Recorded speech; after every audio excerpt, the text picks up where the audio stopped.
Hello বন্ধুরা, তোমরা কেমন আছো? আশা করি তোমরা খুব ভালো আছো। তোমাদের জন্য আমি নিয়ে এসেছি আবার একটা নতুন ভিডিও। তোমরা অনেকেই কমেন্ট করছিলে যে আরআরবি গ্রুপ ডি 2025 রাঁচি জোনের কাট অফ নিয়ে আলোচনা করতে। তাই জন্য আমি আরআরবি গ্রুপ ডি 2025 রাঁচি জোনের কাট অফ ভিডিও নিয়ে আমি আলোচনা করব। তো যারা আমার চ্যানেলে নতুন আছো তারা আমার চ্যানেলটিকে সাবস্ক্রাইব করে দিও, পাশে থাকা বেল আইকনটিকে প্রেস করে রেখো যাতে সবার আগে ভিডিও আপডেট তোমার কাছে চলে আসে। আর যারা আমার আগের আরআরবি গ্রুপ ডি 2025 এর ভিডিওগুলি দেখোনি কাট অফের, সেগুলো দেখে নিতে পারো। কলকাতা জোনে রয়েছে, বাকি সব ফেমাস যে জোনগুলো রয়েছে সেগুলো সবার রয়েছে। Mumbai zone, Guwahati zone, Secunderabad zone, Bilaspur zone, Chennai zone, Bhubaneswar zone, এগুলো সব দেওয়া রয়েছে, তোমরা গিয়ে দেখে আসতে পারো। তো আজকে আমি তোমাদের ডিমান্ডে আরআরবি গ্রুপ ডি 2025 রাঁচি জোনের কাট অফ ভিডিও নিয়ে আলোচনা করতে চলেছি। তো আমি এখানে সব ফ্যাকচুয়াল কথা বলবো, তো যা বাস্তব তাই আমি বলবো, কারণ মনে রাখার জন্য কাট অফ আমি বলি না। তোমরা আগের ভিডিওগুলো দেখে বুঝতে পেরেছো। অনেকে আছে কম কম করে কাট অফ বলবে, বাট অনেকে আছে বেশি বেশি করে বলবে। আমি ওরকম মধ্যে নেই, আমি একদম যেটা বাস্তব অবস্থা রয়েছে, কম্পিটিশনের লেভেল রয়েছে তার উপরে ভিত্তি করে বলছি। তো আজকের ভিডিও শুরু করা যাক। সবার প্রথমে যদি আমি আরআরবি গ্রুপ ডি 2025 রাঁচি জোনের ফর্ম ফিল আপের কথা বলি, টোটাল রাঁচি জোনের মধ্যে ফর্ম ফিল আপ হয়েছে। সবার আগে এটা ক্লিয়ার করে নিই, রাঁচি জোন মানে হচ্ছে গিয়ে তোমাদের সাউথ ইস্টার্ন রেলওয়ে বা এসিআর, সাউথ ইস্টার্ন রেলওয়ে। এবার সাউথ ইস্টার্ন রেলওয়ে অর্থাৎ রাঁচি জোনের মধ্যে টোটাল ফর্ম ফিল আপ হয়েছে। এটা আরআরবি গ্রুপ, এটা আরআরবির অফিসিয়াল ওয়েবসাইটের তথ্য। এটা আরআরবি নিজে বলেছে যে 1,81,339 জন ক্যান্ডিডেট ফর্ম ফিল আপ করেছে। 1,81,339। তো টোটাল ফর্ম ফিল আপ বুঝতে পেরেছো, অন্যান্য জোনের তুলনায় অনেকটাই কম হয়েছে এইবার ফর্ম ফিল আপ। তো রাঁচি জোনে যারা ফর্ম ফিল আপ করছে তাদের জন্য সুবর্ণ সুযোগ, কাট অফ অনেকটাই কম যেতে চলেছে। আমি আগে একটা হিন্টস দিয়ে দিলাম। এই জোনের কোয়ালিটি বা অবস্থা, বাস্তবতা, কম্পিটিশন অন্যান্য জোনের থেকে একটু কম দেখাচ্ছে, কলকাতার থেকে অনেকটাই কম। তো আমি সব জোনে কলকাতার সাথে কম্পেয়ার করি। তো সবার প্রথমে যদি আমি আসি number of total vacancy, Ranchi জোনে টোটাল নাম্বার অফ ভ্যাকেন্সি হচ্ছে 1044, 1044। তো ভ্যাকেন্সি ফর্ম ফিল আপের হিসেবে ভ্যাকেন্সি ঠিকঠাকই আছে। এবার আমি যদি আসি পার সিট কম্পিটিশন, এটাই হচ্ছে গিয়ে মূল ফ্যাক্টর যেটা দিয়ে আমি ওভারঅল গড়ে আমি কতটা কম্পিটিশন সেটা আমি আন্দাজ করতে পারি, আর কোন জোনটা রেড জোনে আছে মানে ডেঞ্জার জোনে আছে, হাই কাটাওয়ালা জোন আছে, লো কাটাওয়ালা জোন আছে, আমি পার সিট কম্পিটিশনের বিচার করে বলি। তো রাঁচি জোনে পার সিট কম্পিটিশন দাঁড়াচ্ছে 174 বা 174। তার মানে একটা সিটের জন্য রাঁচি জোনে অর্থাৎ সাউথ ইস্টার্ন রেলওয়েতে 174 জন ছেলেমেয়ে লড়াই করছে, তাহলে অন্যান্য জোনের থেকে অনেকটাই কম। আমি যদি কলকাতা জোনের সাথে তুলনা করি, কলকাতা জোনের পার সিট কম্পিটিশন ছিল 437, 437, তা কলকাতার তুলনায় অনেকটাই কম। তো রাঁচি জোনে কাটা কলকাতার থেকে অনেকটা কম থাকবে, তো তোমরা এটা নিয়ে নিশ্চিন্তে থাকো। যারা জেনারেল আছে তাদেরও কম থাকবে, তাদের চিন্তার কোনো কারণ নেই। কলকাতার জন্য কাট অফ যেমন হাই যায়, সেই হিসেবে রাঁচি জোন অনেকটাই কম যাবে।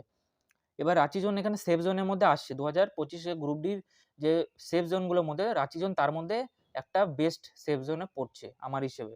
এবার আনসার কি যখন দেবে আমি তখন এক্সাক্ট বলে দেবো কোন জোনে কত নর্মালাইজেশন হবে। অনেকে বলছিলে যে কোনটা টাফ শিফট কোনটা ইজি শিফট, এই জিনিসটা এখন বলা ঠিক হবে না। লোকের রিভিউর ওপর ভিত্তি করে সবার এক্সাম কঠিন লাগে, তাই কারণে আমি যখন আনসার কি দেবে তখন র্যাঙ্ক মিত্রা বলে একটা ওয়েবসাইট আছে, যারা নতুন আছে তারা জানো না, বাট যারা পুরনো আছে তারা জানো। ওই ওয়েবসাইটের যা ডাটা আছে ওই ডাটা আমি অ্যানালিসিস করে, তোমাদের চিন্তা করতে হবে না, আমি এক্সাক্ট কাট অফই বলে দেবো। মোটামুটি আশপাশেই থাকবে। এখন যে কাট অফটা বলেছি এটাও আশপাশ থাকবে, কিন্তু ওটা আসলে আরও নিখুঁতভাবে বলে দিতে পারবো।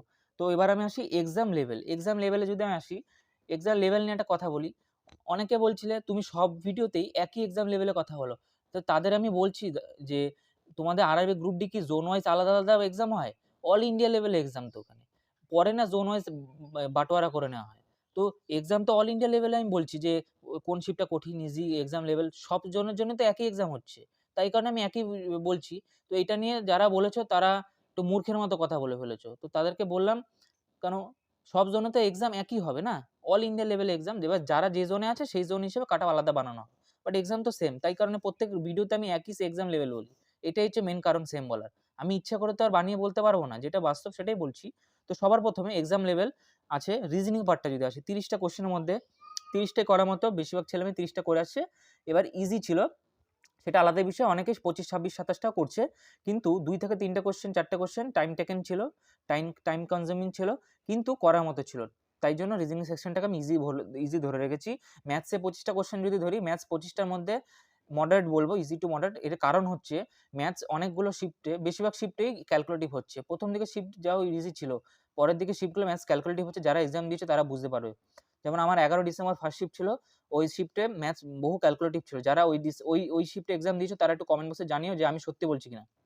তো 7 থেকে 8টা কোশ্চেন ম্যাথস ক্যালকুলেটিভ থাকছে, 14 থেকে 15টা মোটামুটি করার মতো। অ্যাডভান্স ম্যাথের পোর্শন অনেকটাই কম আছে, অ্যারিথমেটিক বেশি। এবার যারা আমার গ্রুপ ডি এক্সাম রিভিউ দেখোনি, যাদের এক্সাম বাকি আছে, তারা আমার চ্যানেলে গিয়ে দেখতে পারো। প্রত্যেকটা সাবজেক্ট ওয়াইজ আমি রিভিউ দিয়েছি, কি কোশ্চেন আছে এক্সাক্ট বলে দিয়েছি, কোন চ্যাপ্টার ইম্পর্টেন্ট, সায়েন্স বলো, ম্যাথস বলো, রিজনিং বলো, আর কারেন্ট অ্যাফেয়ার বলো, সব আমার তথ্য দেওয়া আছে। যারা আমার আগের ভিডিওগুলো দেখোনি দেখতে পারো, যাদের এক্সাম বাকি আছে। তো বলে দিলাম। এবার আসছি আমি সায়েন্স সেকশনে। সায়েন্স ইজি টু মডারেট একই রকম। সায়েন্সেও 7 থেকে 8টা কোশ্চেন কনসেপচুয়াল স্টেটমেন্ট বেস বা বিবৃতিমূলক কোশ্চেন ছিল, যেখানে দুটো স্টেটমেন্ট বা বিবৃতি দেওয়া ছিল, সেখান থেকে উত্তর বের করতে হবে। তো সায়েন্সের জায়গাটাও কনসেপচুয়াল কোশ্চেন ছিল, যে আর্টস ব্যাকগ্রাউন্ডের ছেলে মেয়েদের যারা নর্মাল জেনারেল সায়েন্স হিসেবে সায়েন্সকে পড়েছে তাদের পক্ষে করাটা মুশকিল আছে। যারা ডিটেলে পড়েছে আর্টস ব্যাকগ্রাউন্ডে তারা পারবে, আর যারা সায়েন্স ব্যাকগ্রাউন্ড তারা ভালো করে পড়েছে। যারা সায়েন্স ব্যাকগ্রাউন্ড হলে যে সবাই পারবে এরকম মানে নেই, কিন্তু যারা ভালো করে পড়েছে তাদের ক্ষেত্রে কোনো ইস্যু হবে না, যারা কনসেপ্ট ক্লিয়ার করে পড়েছে। আর যারা এমনি মুখস্থ করেছে তাদের পক্ষে কনসেপ্ট সেভাবে বিল্ড হয় না, তো তাদের ক্ষেত্রে করাটা মুশকিল। ডিরেক্ট কোশ্চেন হয়তো 13-14টা দিয়েছে, তারপরে বাকি কোশ্চেনগুলো কনসেপচুয়াল আছে। তো আমি একদম যে খুব ইজি বলে দেবো তা না, অনেক ইউটিউব চ্যানেলে বলছি ইজি, তো একদম ইজি বলবো না, আবার একদম কঠিন বলবো না, মডারেট বলবো। জেনারেল অ্যাওয়ারনেস সেকশন যদি আসি, 20টা কোশ্চেন জেনারেল অ্যাওয়ারনেস। এবার এখানে জেনারেল অ্যাওয়ারনেসের মধ্যে কারেন্ট অ্যাফেয়ারই বেশি দিচ্ছে, অন্য কোনো subject history, polity, geography, economy, স্ট্র্যাটেজিকে তাও একটা দুটো দেয়, কিন্তু অন্যান্য শিফটে মানে অন্যান্য সাবজেক্ট থেকে কোনো কোশ্চেন দিচ্ছে না। তাই জিকে যে জেনারেল অ্যাওয়ারনেস সেকশনটা, সেটাকে আমি কারেন্ট অ্যাফেয়ার সেকশনই ধরছি, কারণ 20টাই কারেন্ট অ্যাফেয়ার দিচ্ছে। হয়তো কোনো শিফটে 18টা-16টা কারেন্ট অ্যাফেয়ার দিচ্ছে, একটা দুটো চারটে তোমার স্ট্র্যাটেজিকে দিচ্ছে, নচেত সবই কারেন্ট অ্যাফেয়ার দিচ্ছে। এবার আসি এর এর লেভেলটা, এর লেভেল হচ্ছে মডারেট টু টাফ। বেশিরভাগটা টাফ সাইডে আছে, মডারেট খুব কম শিফটই হয়েছে, বেশিরভাগই টাফ রয়েছে। যারা বেশি করছে তাদেরকে নিয়ে চিন্তা করো না, নেগেটিভ খাবে প্রচুর। আমার কমেন্ট বক্সে অনেকে উল্টোপাল্টা বলছে, তো আমি 15টা 20টা করেছি, তো তাদেরকে আমি বলছি আনসার কি আসতে দাও, তোমরা সব বুঝতে পারবে। হয়তো তোমরা নতুন এক্সাম দিচ্ছ বা টাইম পাস করছো, কিন্তু আমি অভিজ্ঞতা থেকে বলছি, যারা বেশি অ্যাটেম্প করবে তারা যাবে। টেকনিশিয়ান এক্সামের সাথে তুলনা করো না, টেকনিশিয়ান এক্সাম অনেক ইজি ছিল, ঠিক আছে, টেকনিশিয়ান এক্সামে কাট অফ বেশি গেছে, ওখানে করার মতো কোশ্চেন ছিল তাই বেশি গেছে, কিন্তু গ্রুপ ডির সাথে টেকনিশিয়ান কম্পেয়ার করো না, গ্রেড 3 সাথে। তো অনেক লেভেল হাই আছে গ্রুপ ডি। টেকনিশিয়ান হয়তো একটু ভালো আপার গ্রেড লেভেলে হতে পারে, গ্রুপ ডি একটু লোয়ার গ্রেড লেভেলে ইয়ে হচ্ছে জব হতে পারে, কিন্তু গ্রুপ ডির লেভেল টেকনিশিয়ানের থেকে হাই। টেকনিশিয়ান যারা চাকরি পাবে তাদের পক্ষে ইজি হবে গ্রুপ ডির থেকে পাওয়া, ঠিক আছে। তো এবার আমি আসি, শিফট বললাম টাফ, বেশিরভাগ সাইডটাই রয়েছে মডারেট টু টাফ। এবার এক্সাম যদি লেভেল আমি বলি, তো টাফই আছে, 6 থেকে 7টা কোশ্চেন যদি মডারেট শিফটটা কেউ করছে, তার মধ্যে ভুল হচ্ছে, হয়তো 10-12টা করছে অনেকে, কিন্তু ভুল 7-8টা হয়ে যাবে। তো যারা বেশি করবে তারা নিজের রিস্কে পরীক্ষা দিচ্ছ, আর যারা এক্সাম দিয়ে এসেছো তারাই বুঝতে পারছে যে কিরকম অবস্থা হয়েছে। আনসার কি দিলে সব দুধ ভাত হয়ে যাবে, যারা কে কত অ্যাটেম্প করেছে কারেন্ট অ্যাফেয়ারে, যারা এরকম ঘুরে বেড়াচ্ছে সাবাসি মেরে, জামা প্যান্ট ঘোরাচ্ছে, এক্সাম দিয়েছে এতগুলো অ্যাটেম্প করে, তাদের কি অবস্থা হতে চলেছে আনসার কি আসলে বুঝতে পারবে। ম্যাথস, রিজনিং, সায়েন্স ঠিক আছে, বাট কারেন্ট অ্যাফেয়ার সেকশনে ওখানে পাকামো না করাই ভালো হবে। তো যারা বেশি অ্যাটেম্প করছো তাদের পক্ষে খুব রিস্ক, ঠিক আছে। যারা কমেন্ট করছে আমি তাদেরকে বললাম, তো তোমরা একটু ম্যাচিওর হয়ে কথা বলো, এভাবে কথা বলো না। তারপর আমি আসছি কঠিন শিফটে। যদি কারেন্ট অ্যাফেয়ার সেকশনটা কঠিন হয়, তাহলে 2 থেকে 3টে কোশ্চেন কারেন্ট অ্যাফেয়ার করার মতো হয়। এটা অনেকে হাস্যকর মনে হবে, যারা কঠিন শিফটে দিয়েছে তারাই জানে, ঠিক আছে। আমার 11 ডিসেম্বর ফার্স্ট শিফটটা কঠিন ছিল। যারা দিয়েছো তারা আমাকে একটু জানিও কমেন্ট বক্সে যে আমি কতটা সত্যি বলছি, সবার কেমন লেগেছে শিফটটা, আর কে কোন জোন থেকে আছো, কত অ্যাটেম্প করেছো, কোন শিফটে এক্সাম দিয়ে সব বলতে পারো। কোনো ডাউট থাকলে কমেন্ট বক্সে এসে কমেন্ট করো। এবার আসি টপ স্টুডেন্টদের অ্যাটেম্প। রিজনিং সেকশনে 30টা, ম্যাথসে 24টা, সায়েন্সে 24টা, জেনারেল অ্যাওয়ারনেসে বা কারেন্ট অ্যাফেয়ারে টাফ শিফট হলে 2টো, আর ইজি শিফট হলে, মডারেট শিফট হলে 5 থেকে 6টা। তো ওভারঅল অ্যাটেম্প্ট ইজি একটু মডারেট শিফট হলে 83, টপ স্টুডেন্টদের কথা বলেছি আমি এটা, আর একটু ইজি হলে হালকা তাহলে 80। এবার আসি অ্যাভারেজ স্টুডেন্টদের অ্যাটেম্প্ট রিজনিংয়ে 27টা, কেউ কমও করছে, আমি অ্যাভারেজ ধরে চলছি। অ্যাভারেজের মধ্যে যারা সিরিয়াস সেই হিসেবে বলেছি, অ্যাভারেজের মধ্যে এমন না যারা কিছুই পারে না তাদের কথা আমি বলছি না, তারা 10টা-15টাও করবে। আমি বলছি যারা সিরিয়াস ক্যান্ডিডেট, সিলেবাস কমপ্লিট হয়ে গেছে, চাকরি পাওয়ার মতো অ্যাভারেজ ক্যান্ডিডেট, তাদের কথা বলছি। তাদের হচ্ছে 27, ম্যাথসে 20, সায়েন্সে 20, আর জেনারেল অ্যাওয়ারনেসে 3, তার টোটাল অ্যাটেম্প দাঁড়াচ্ছে 70। তো 70 অ্যাটেম্প বলে 70 তো পাবে না, তার থেকে ডাউন হয়ে যাবে। সেম টপ স্টুডেন্টরা 83 অ্যাটেম্প করেছে, সে তো পাবে না ফুল নাম্বার, তার থেকে ডাউন হবে। ভুল সিলি মিস্টেক মানুষ মাত্রই হয়, মানুষ ভগবান নয়, ভুল হয়েই যায়। এই হচ্ছে গিয়ে এক্সাম লেভেল। এবার আমি আসি নর্মালাইজড কাট অফে। Normalized cut off for PET exam বা ফিজিক্যাল এফিসিয়েন্সি টেস্ট বা মাঠের জন্য যে ডাক পাওয়ার নাম্বারটা হবে, ইউআর ক্যাটাগরিদের জন্য 72 to 74, ওবিসিদের জন্য 71 to 73। এটা কিন্তু আমি নর্মালাইজড কাট অফ বলছি, নট র মার্ক। নর্মালাইজেশন হওয়ার পরে এবার কার কত নর্মালাইজেশন হবে সেই ব্যাপারটা আমি আনসার কি দেওয়ার পরে শিফট ওয়াইজ বলে দেবো যে কোন শিফটে কত নর্মালাইজেশন হবে। ইডব্লিউএস এ যদি বলি 71 to 73, এসসিতে যদি বলি 65 to 67, এসটিতে বলি 60 to 60 থেকে 62। এবার যদি বলি সিসিএ তোমাদের অ্যাপ্রেন্টিসশিপদের যে কাট অফটা হয় তাদের জন্য মাঠ হয় না, ডাইরেক্ট ডকুমেন্ট ভেরিফিকেশন, অর্থাৎ চাকরিটা ডাইরেক্ট পাবে তারা যারা সিসিএ ক্যান্ডিডেট স্টুডেন্ট রয়েছে। তো তাদের কাটা মোটামুটি যেতে পারে ইউআর ক্যাটাগরি 42 to 45, ওবিসিতে যেতে পারে 41 to 43, এসসিতে যেতে পারে 35 to 37, এসটিতে যেতে পারে 31 to 32। এবার ফাইনাল কাট অফ যদি বলি ডিবির জন্য, যারা জেনারেল ক্যান্ডিডেট আছো, ইউআর ক্যাটাগরিতে যারা আছো, যারা চাকরিটা পাবে ফাইনাল মাঠের পরে জয়নিং লেটার বা ডিবির জন্য ডাক পাবে, ডিবিতে যা সিট থাকে সেই রেশিওতে ডাকে, 1:1 রেশিওতে ডাকে। তো ডিবি মানেই ফাইনাল তোমার সিলেকশন।